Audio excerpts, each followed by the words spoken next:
Hey guys, how you doing? In this video, I'm going to be talking about Proposition 33, which will be one of the props on the ballot that we're voting for on Tuesday. Now, this one's real estate related, so I thought it was important that we chimed in on this one. Now, before we get started with that, guys, if you're looking to buy or sell a home, just want you guys to remember I'm a local real estate agent working here on the East Bay. Love the opportunity to talk with you. You'll see my number pop up on the screen somewhere here. If you're buying or selling, reach out to us. Love the opportunity to talk with you. Also, you'll see a QR code right above me. Scan that code and leave your information behind, and we'll reach out to you. Also, if you're somebody who stays updated regarding the real estate market, again, look around the screen.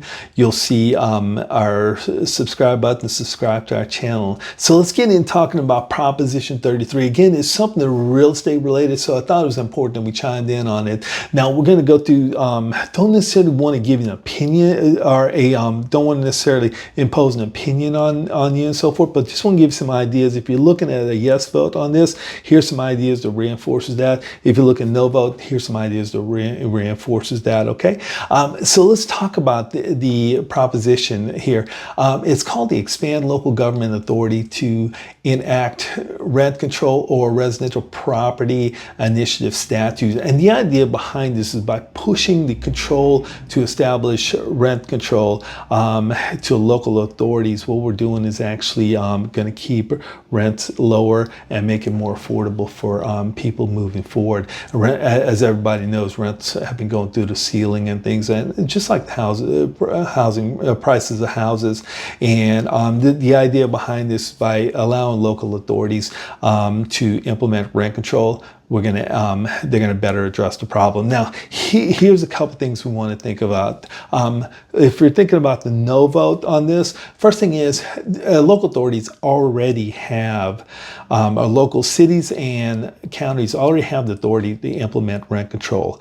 And we see some examples of this. For example, there is rent control in the city of San Francisco, city of Oakland, city of Berkeley, city of San Jose, and most recently, city of Concord. So these cities already established rent controls. So the local authorities, cities and counties can implement rent control. Also, we have a statewide rent control program. So the absolute max that rent can go up in the state of California is 10% in a particular year. It's actually, there's some hurdles that they have to meet that actually keeps it much lower than that, but the actual ceiling on it is 10%. So, and again, if you're thinking about no's on this, those are a couple reasons. The other thing that may create a no on this is just the purpose of it. Inflated rental prices or high rental prices. One of the things that we have to think about is supply and demand. Okay, so we've got one of the things that's driving prices up is a shortage of houses in California. And if you read the publications behind this and so forth to this particular proposition, it sounds like only California has that housing shortage. You look across the country, it's something that we see everywhere, and that housing shortage is actually driving prices up. So, you know, ask the question, how does implementing rent control or pushing the authority for rent control to local government helps us build more houses? It doesn't. So, you know, that would be another reason to consider a no offer or a no on this one. Now, I told you it pushes the authority of rent control to local government, but those local government already have the authority. What it actually does, it repeals an act called the Costa-Hawkins Rental Housing Act of 1995, which limited the local authorities, government to put rent control on single-family homes, condominiums, and also homes are dwellings built after 1995. So it put a limitation on local government and implementing rent control. Now, one of the things we want to think about with this, okay, is, you know, we spoke about supply and demand. How does rent control increase the number of homes that's available to renters? And I'd argue that it doesn't, because it de-incentivizes builders from building rental units, it de-incentivizes individuals from renting out their homes. So in a lot of cases, when you start talking single family homes, condos, and so forth, you're talking a family who may be upsizing or downsizing, and instead of selling their home, what they're doing is renting it out and keep holding on to it as an investment. Also, families that may think about, hey, we've got excess cash, we want to diversify our portfolio, so we're going to buy a rental property. It is de-incentivizing these folks from buying these rental properties. It's de-incentivizing builders from building more rental units and so forth. So rent control is actually working opposite by reducing the number of rental units that are available. And what that does is it increases rents versus decreasing it. The other thing that happens is, we see this pretty regularly, is the quality of rentals that are available. If we start implementing rent control instead of building more, what happens is we create housing by turning garages and so forth into rentals. And that's putting families, to live in garages, that kind of thing, so that's not necessarily a positive things for renters. Also, the other things that cost more money, we've got to establish the administration of this program now, so it's going to cost more money for the local authorities.